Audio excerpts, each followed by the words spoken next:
Communications Manager for the Oregon Department of Transportation.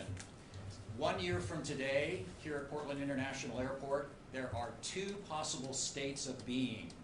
One will be business as usual, people going about their business, getting on flights and going off to business and pleasure elsewhere in the world. The other is a concourse filled with frustrated, angry travelers who may be missing their flight. The difference between those two states will depend on an action taken by every Oregonian who wants to travel commercially 1 year from today. And that action is to get and use a U.S. passport. You say, why is somebody from the Department of Transportation telling people to get a passport? Well, that's why we're here today. 1 year from today, the Transportation Security Administration will enforce a law that requires you to have a federally acceptable form of identification to board a commercial flight anywhere in the United States. It's part of the Real ID Act passed by Congress in 2005. Part of that act requires states to create a Real ID form of identification. Oregon is working on it, but we cannot legally begin to provide Real ID driver's licenses and ID cards until July of next year. That's just 3 months, less than 3 months before the TSA deadline. There simply is not enough time for DMV to produce enough Real ID licenses to meet the demand of nearly 1 million Oregonians who are going to want one and who will need one to board a commercial flight. So that's why we are asking Oregonians, start the process now, get your passport card, so that you will have no problem. And that 1 year from today, it will hopefully be business as usual here at the airport because Oregonians will be prepared. Now, here today to talk about this situation and why we are raising the urgency of this matter 1 year prior to the deadline, joining us today is Oregon DMV Administrator Tom McClellan, the Transportation Security Administration Federal Director Steve Tabor, and then to answer any questions that you might have about crowd control or issues with PDX here is Chris Neal, who's the Director of Public Safety for the Port of Portland.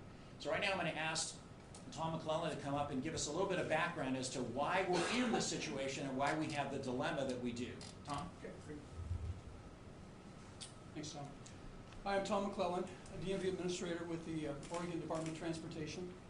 The Oregon DMV will implement a new computer system on July 6th of 2020, next summer. The new system will enable us to issue an optional Oregon driver license or ID card that meets federal Real ID standards. We've been working hard on our service transformation program, but the public's attention will be focused on the Real ID Act when we roll out our new system next summer. There are many reasons for this. First of all, October 1st of next year, with only 3 months from when we start issuing these cards, the Transportation Security Administration, TSA, at airports will stop accepting state-issued driver licenses or ID cards unless they're marked as meeting federal issuance standards. And in Oregon, for us, that will be a driver license, driver permit, or ID card that has a black star in the upper right corner of the card. They will continue to accept passports, passport cards, and a few other identity documents at that time. We do estimate that about 1 million Oregonians out of the 3+ million that currently are licensed will choose to get this type of a card. And partly because we've got some estimates of how many people already have passports or don't actually do a lot of traveling in the state. So we're estimating maybe 1/3 of Oregonians. The 2017 legislation that requires Oregon to comply with the Federal Real ID Act, it prescribed a public information campaign. That is exactly what we're starting today, to start to get the word out to individuals about what's going to be required, do I need to get this card, when is it available, and that type of information. We've made this a top priority. We've placed Tom Fuller, our communications director, in charge of putting a communication campaign in place, really focused on the travelers. Those are the people we think are most need to hear this information. Our key messages really around this is that, first of all, your standard Oregon driver's license, driver permit, or ID card will not be accepted at this time a year from now, October 1st of 2020. The existing card you currently have in your pocket or your wallet will not be accepted to go through security. And we are emphasizing that if you want control over that situation, that you start now to get a U.S. passport or a passport card, or to renew one if one is expiring, if you have that. That is a definite way to get through security at the airport, and to do that now, so you're not waiting till the last minute next year. In Oregon, Real ID is an option. It's not a requirement. You have a choice. You do not have to get a card that is Real ID compliant. Your existing Oregon driver's license and ID card will continue to work for all purposes as it does today, except for air travel and to enter secure federal facilities such as military bases, nuclear power plants, things like that. If you do decide you want the Real ID option and don't want a passport or a passport card, consider waiting until the next time your driver's license or ID card is expiring and you need to renew it. If you're not planning to make any trips in that period of time, wait as long as you can to come in to get that document. Because we do expect very long lines beginning next summer at our DMV field offices, the 60 we have around the state. You may have seen some of our communications staff. They've created a number of things, a brochure, a bookmark. Some of these are available today. We put a video together that in 2 minutes really it summarizes what these key messages are for us. We have launched an interactive document checker tool from our website. Really encourage people to go out to our website at oregon.gov/realid. It has great information, a lot of frequently asked questions with answers to those questions. These couple of tools to help people decide if they actually need the card, and if they do need the card, what will I need to bring to the Oregon DMV in order to get that card. And most people coming to DMV will be asking for a replacement card. They have a card in their pocket already or in their purse, and it expires on a particular date. They're going to want to come in and get a replacement card that expires on the same date but has that black star on the card. Much more is to come over the next year. It is really vital that we educate the public on what they need, what they don't need, as well as to expect long lines if they choose to visit DMV next summer and fall. And we'll promote new online services to help customers avoid the lines or to shorten their wait for service. As people hear this message, I think it's really incumbent upon them to share this with their family, their friends, their neighbors, people in their church, any groups they're in. Share that information, because it's going to be very hard for us to reach every person who lives in Oregon with this type of message. We do have a year, but it takes a year to get this kind of a message across to the public so they're as prepared as possible to have a very efficient trip through the security at the airport, and not just at PDX, any of the airports around the state where you're traveling domestic. So I want to turn it over at this point to Steve Tabor, who's with the Transportation Security Administration. Good morning. My name is Stephen Tabor. I'm the Federal Security Director for the Transportation Security Administration here in Oregon. First of all, I'd like to thank Governor Brown and Administrator McClellan and the team from the Oregon Department of Transportation, also the team from the Port of Portland for their partnership as we have been working towards this deadline. The Real ID Act is a law that was signed into place in 2005, and it resulted from a recommendation from the 9/11 Commission. And for people to understand why we're moving to this, it sets some standard security processes that will be in place for all government-issued photo IDs. That includes identification cards and driver's licenses. Now, as Administrator McClellan discussed, there are alternative IDs that are available for those who will not have a Real ID compliant license or identification card. That's a U.S. passport, a U.S. passport card, military ID cards, also TWIC cards for anyone that works in the transportation industry. Now, aside from Oregon, we know we have a lot of travelers from Southwest Washington as well. The good news is that Washington does have a Real ID compliant driver's license and ID card, but it's something that an individual must request. And what they must request is an enhanced driver's license. Now again, although the deadline is 1 year away, we are all being extremely proactive with our communication with the public. And something I want the public to understand is here in Oregon, we have the best TSA officers in the country. And I believe that's demonstrated day in and day out. And we will continue to strive to provide the most effective and efficient security as we work to implement this law. Now, it's also important for the public to know that there are alternative IDs that we can accept if they don't have a Real ID compliant license or ID card or one of the other acceptable measures. And anyone can go to the TSA website at tsa.gov/realid, and it does list the alternative IDs that are available as well as the primary IDs that are acceptable. So I believe with all of our partnership and communication with the public, we will work to mitigate this as much as possible. At this time, we can go ahead and open it up for questions. Well, the Oregon replacement card, is it something you can do online, or do you have to go into a branch office? To obtain the compliant card, you will have to go into a DMV office, get a new picture taken. One of the biggest changes for us for a compliant card is that you'll have to resubmit to us, present to us proof of identity, legal presence, social security number, and residence address.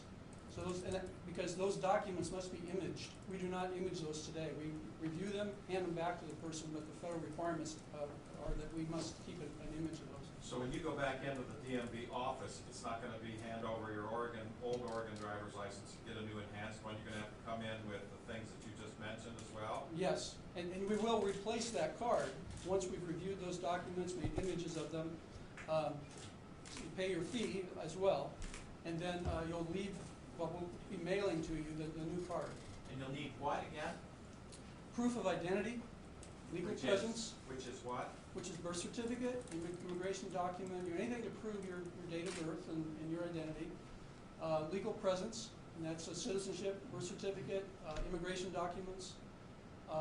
Proof of social security number, W-2 is accepted, social security number, social security card. Not all of those, all those types just one of them? One of those. And then 2 proofs of where you live. And that's it. I mean, people have gone through that process. If they have a card today issued by Oregon, they've really done that already. It's just now you got to do it again.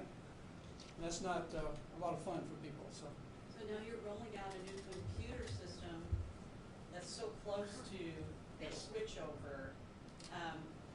Why isn't the computer system coming on board a little bit earlier, or what's that caveat there? So almost the day that the legislature passed the bill requiring us to do this, we were signing a contract to replace our very, very old computer systems. And we started with our vehicle system. That was already predestined for us to do that. And we made that change in January this year. You probably didn't hear about it. It was such a good deployment. So half of the new systems went in place in January. The second half is now scheduled for July of next year. That'll have the complete commercial off-the-shelf system that we purchased. That's as soon as we could possibly have that system and be able to issue those cards is that July 6th, which happens to be a 3-day weekend. So it gives us a little more time over the weekend to, at least for state employees, it's a 3-day weekend. Gives us an opportunity to do all the millions of records that need to be converted into the new system, all the interfaces and everything else. It's absolutely as soon as we could possibly have it ready to go. It's July 6th of next year. Just to be clear for Washington residents too, you've got to have an enhanced Washington license. My Washington license plate or driver's license that's not, they're 2 different types, right? You got to get the enhanced one or you're in the same situation as an old Oregon license. That is correct. And as I said, when you go into the Washington DMV, you do need to request to be issued the enhanced driver's license. There is an additional fee, and individuals can go to the Washington DMV page and be able to get more information on that. So anyone that has a current Washington license, if you look up in the right-hand corner and it doesn't say enhanced driver's license, then yes, they will need to get a new license if they plan to enter a federal facility or travel and use that as their identity after October 1st. And again, other substitute travel documents include Passport card, military ID cards. If an individual has global entry through Customs and Border Protection, that card is also acceptable.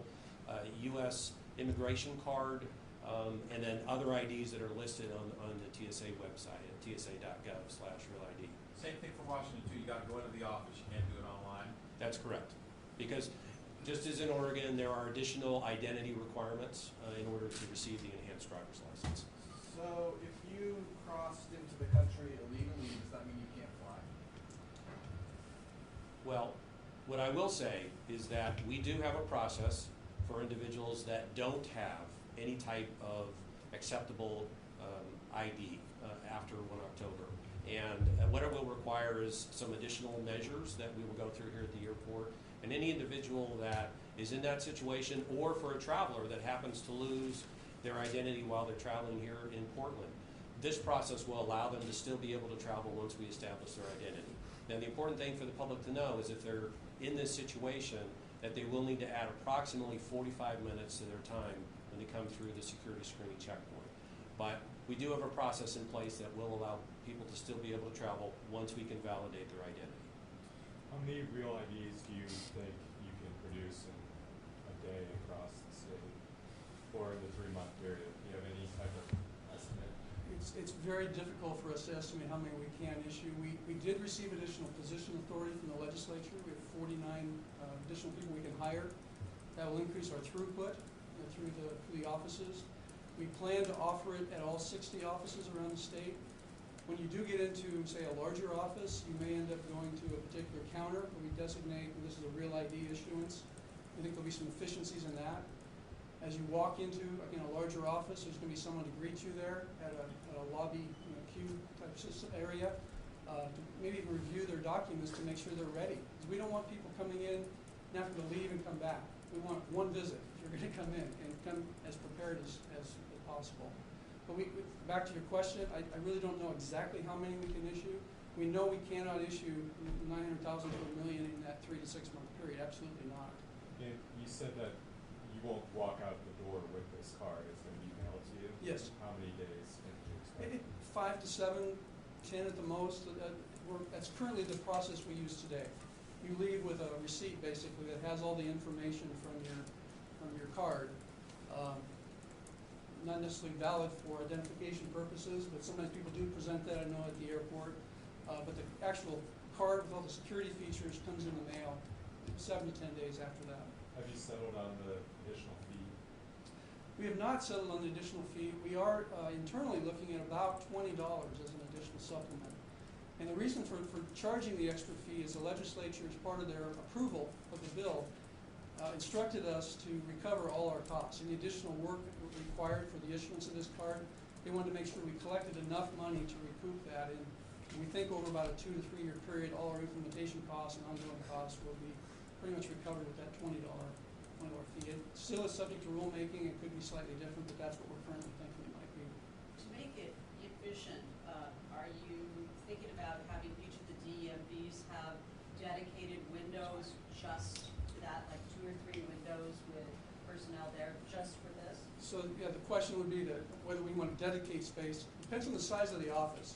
Some of our offices are 1 and 2 people in the offices, so we wouldn't be doing that. When you get into a mid-size or a larger office, especially in this area, in the Portland metro area, those are larger offices. We are definitely looking at dedicating certain windows, certain employees to focus on these types of transactions, so we can be as efficient as we can as well. What would you say to, and this has been talked about for a while, it's been delayed before, what would you say to someone who says, I'm not going to listen to this message, I'm going to procrastinate, they're going to delay it again? Well, they're not going to delay it again. I've been assured of that by federal government, the Transportation Security Administration. They're not going to extend it again. They've had several extensions. I think this deadline coming up next year is hard and fast. So you can wait, you can procrastinate, but you're not going to have a good experience, I don't think, going through security. He just described the extra 45 minutes you're likely to spend. And that's not in our interest, that's not in your interest. We want people to start now and get as ready as they possibly can. And not wait till DMV is offering the card even, because we know, like I said, there'll be long lines. A lot of people are going to want this card. So those who get in early are going to get a passport. They can rest and relax and not have to worry about this next fall when the October 1st deadline comes. I got one more bigger picture question for you, I think. How many states are in compliance? And at the end of this transition, is the enhanced driver's license in all states going to be the only thing issued? Once the upgrade happens, will that be standard operating procedure just to issue you an upgraded license, or will there be like tiers of licenses that you can buy going forward? So at this point, all states are in compliance except for 4, and Oregon is one of those. As far as the tiers that are available, it's been my experience as I've looked at what's available in each state. In each case, the individual license holder has to specifically ask for either a real ID or an enhanced ID. It isn't something that is automatically issued.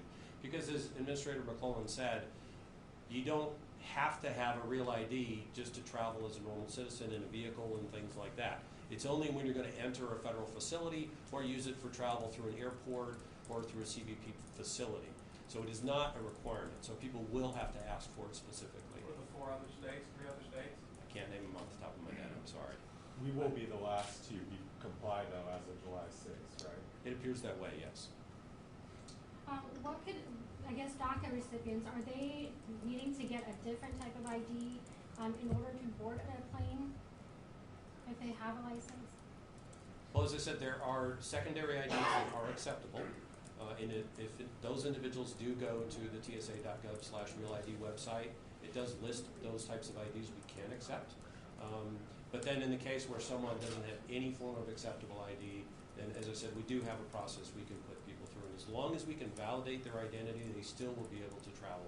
It just will take some additional time. And for those that, in Oregon, you know, they passed that new law where undocumented immigrants are able to get a license. Are they able to also request the real ID when they get their license in 2021? So you're referencing House Bill 2015, passed at the last legislative session. It takes effect January of 2021, so 6 months after we're starting to offer the cards. It does remove the legal presence requirement. So I gave you a list of the types of documents you would need to provide for a real ID. There'll be a different list of documents for those who get the standard driver's license in Oregon. And it will not have the black star on it. Actually, it will say are not for real ID in the upper right corner of the card. So that's the card that we'll be issuing at that point to individuals who choose not to get and provide legal presence. Can people use their Mexican passport or their passport from their native country in order to travel here in the U.S. after this real ID takes effect? I don't think there's really any changes around what that is today, but Yes, we will continue to accept international passports that are issued by a sovereign government. That is correct. Right. So beginning today, the Department of Transportation, in partnership with the Port of Portland, the other airports around the state, the Transportation Security Administration, we're launching a very large-scale communications campaign because we don't want anybody to be taken by surprise. So what does that mean? Well, the bottom line is we want Oregonians to go to oregon.gov/realid. That's where they can check on whether they need a real ID, they can get questions answered. If they want to prepare for a real ID driver license, they know what documents that they need to bring. They can print that list out.